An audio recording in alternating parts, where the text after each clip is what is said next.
देखी सुदामा की दीन दशा करुणा करी के करुणा निधि रोए।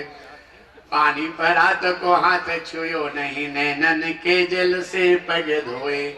करुणा निधान के नेत्र से इतनी सुधारा निकली, बेवाई फटके देख करके, इन अपने मित्र का ये दुख देख करके तो नेत्रों के जल से चरण धुल गए और कांटों का जाल, एक एक कांटा निकालने लगे। एक कांटा बहुत नीचे चुभ गया था और भगवान अपने दांतों को सुई बना करके सुदामा के पैर के कांटे को खींच लिए।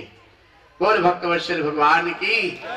शुक्रदेव जी महाराज राजा परीक्षित को ये भागवत सुनाते हुए कहते, राजन ऐसे प्रभु से प्रेम करो और हम आप लोगों से प्रार्थना निवेदन करते कि ऐसे प्रभु से भक्ति प्रेम करो।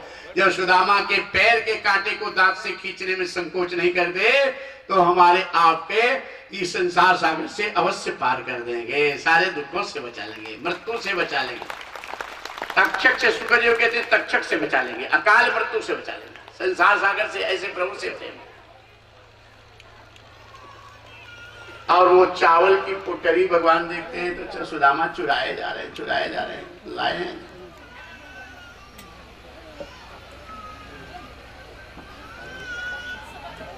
खड़े हो जाते हैं सुदामा, भगवान देखते हैं कि खड़े हो जाओ। सुदामा नहीं नहीं नहीं नहीं कुछ नहीं है। सोचे कि इतना बड़ा राज दरबार में चावल की पोटरी, ये रानियां हंसेंगी कि इनके मित्र क्या है। भगवान जबरदस्ती छीन लेते हैं और एक मुट्ठी खोल करके खाते हैं।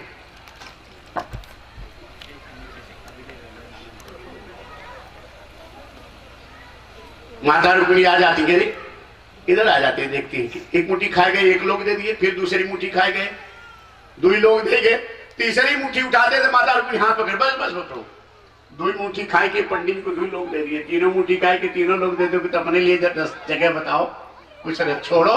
भगवान माता रुक्मिणी को फटकारते हैं कि क्यों रस में विष बाम कियो तुम और न खान दयो एक फंका, अब विप्रही लोग तृतीय देत करो तुम क्यों अपने मन शंका। भामिनी मोही जवाई भली विधि कौन रहो जग में नर रंका, और लोग कहे हरि मित्र दुखी हमसे न सहयो यह जाई कलंका। रुक्मिणी माता कहती बस अब पंडित जी लोगों का पीछा छोड़ो, ये ब्राह्मणों के चक्कर में पड़ोगे तो तुमको भिखारी बना देंगे। कौन सी गलती किए थे, क्षीर सागर में आप सो रहे थे, यही पंडित जी गए थे आपके सीने पे लात मारे थे, क्या गलती थी आपकी।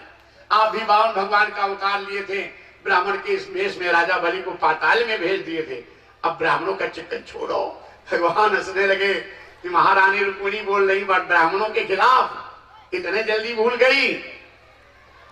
शादी के लिए बारात आ गई थी, यही पंडित ब्राह्मण थे जो पत्र लेकर द्वारिकापुरी आए थे, यहाँ की महारानी बनी हूँ। ब्राह्मण नहीं, कोई पूछेगा नहीं तुमको। अरे भामिनी देऊं तुझे सब लोकत जो हठ मोरे यही मन भाई, और लोक चतुर्दश की सुख संपत्ति लागत विप्र बिना दुखदाई। जाई बसों इनके गृह में करी हूँ द्विज दंपति की सेवकाई, तो मन माही रुचे न रुचे हमारे मन तो यह ठौर सुहाई।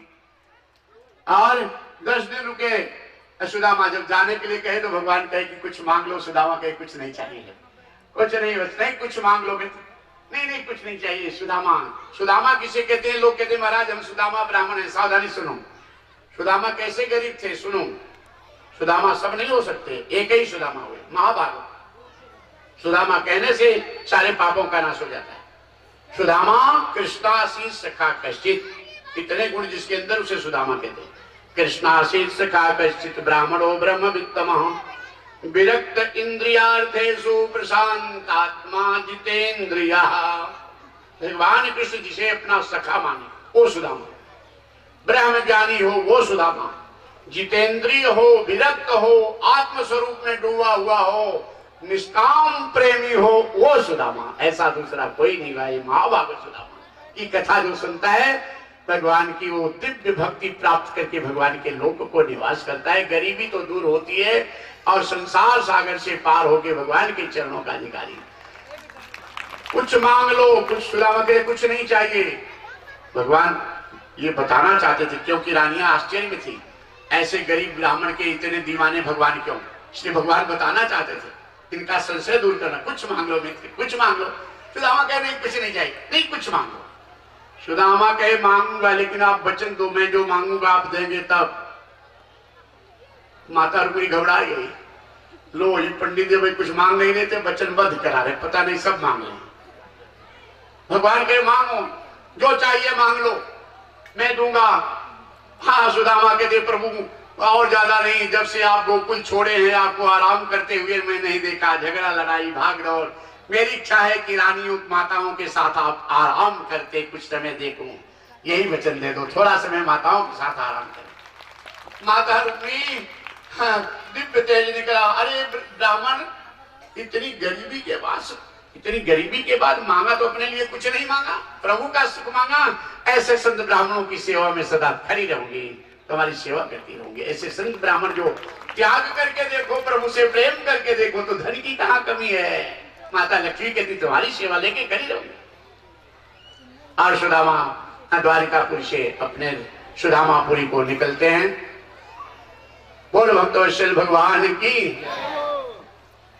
और प्रभु से प्रार्थना, अब सुदामा को लेकर के जाते हैं भगवान कुछ दूर तक छोड़ने के लिए। द्वारपाल जाओ, भगवान के साथ में सेवक होना, आगे पीछे जाओ, माता रुक्मिणी जाओ, सतिया जाओ।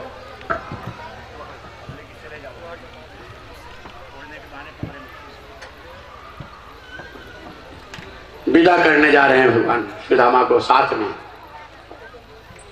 आवत की आदर करे जात पसारे हत, दोनों से सदा सुखी पाहुन और गृहस्थ। गांव वाले गांव की कहावत है। आवत की आदर करे, आते हुए मेहमान और संत का स्वागत करो खुशी से। और आदर करे, आदर का दूसरा अर्थ होता है आद्रा नक्षत्र। बरसात के शुरुआत में आद्रा नक्षत्र अगर बरस दिया और जात पसारे हस्त, और बरसात जाते जाते हथिया नक्षत्र बरस दी तो किसान सुखी हो गए, और जाते जाते रिश्तेदार या संत महात्मा अतिथि को कुछ दूर छोड़ दिए तो वो अतिथि खुश हो गया। आवत की आदत करे जात पसारे हत, ये दोनों से सदा सुखी। इसलिए कोई आपके दरवाजे पे आता तो दौड़ के स्वागत करो, और कुछ देर तक छोड़ो, भगवान ले जाकर के छोड़ते हैं। कथा सुनाते सुनाते सुखदेव जी महाराज राजा परीक्षित को 7वें दिन दोपहर के समय कहते हैं, राजन अब मैं जाना चाहता हूं, क्योंकि जब तक मैं यहां रहूंगा तब तक तक्षक नहीं आएगा। मुनि ने श्राप दिया है तक्षक के काटने से मृत्यु होगी। तुम्हारे मन में कोई संशय है तो फिर से पूछ लो। राजा परीक्षित चरणों में गिर गए, गुरुदेव आपकी भागवत सुनकर मेरे मन का संशय दूर हो गया। मैं आत्मा हूं, शरीर नहीं, मरेगा शरीर, मैं अमर अविनाशी हूं। अनुमति लेकर निर्भय होकर के बैठ गए, और जाते जाते सारे श्रोतागण रो पड़े कि प्रार्थना कर जोड़ के हम सभी को